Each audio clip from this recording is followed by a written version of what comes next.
Mheshimiwa Mwenyekiti, sisimizi alipanda begani kwa ndovu wakati ndovu akivuka daraja la miti. Wakati ndovu akipita juu ya daraja lile kwa uzito wake, daraja lile lilitikisika sana. Sisimizi akiwa begani kwa ndovu alijua daraja lile linatikisika, lakini hakujua kiwango cha mtikisiko wa daraja lile.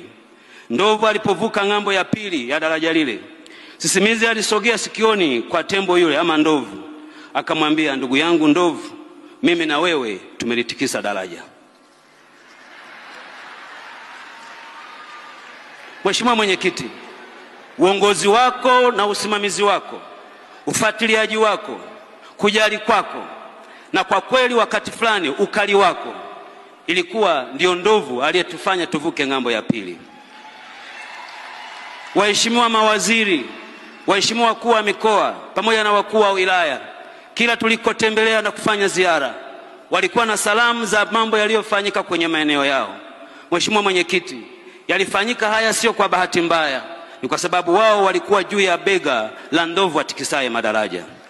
Pale bungeni, waheshimiwa wabunge kila wakati walipokuwa wakichangia, walianza na ni kama walifundishwa na mtu, kuanza kwa kushukuru kwa yale yaliyotokea kwenye maeneo yao, wakijivunia mafanikio makubwa ambayo mengine tumeyaona hapa. Haya hayakutokea kwa sababu yoyote, ni kwa sababu walikuwa juu ya bega la ndovu atikisaye madaraja.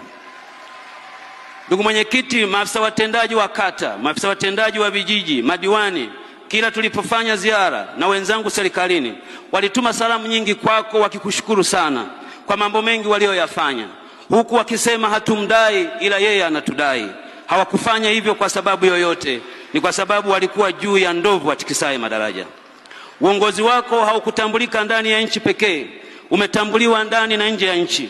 Ndio maana mwenyekiti wetu, mwezi Januari mwaka huu, mkutano huu wenye wajumbe hawa kwenye ukumbi huu tena wakiwa na sare hizi, hawakuwa na jingine zaidi ya kusema, yeye ajuaye kutikisa madaraja, tumuache aendelee kwa awamu nyingine, tuyatikise madaraja.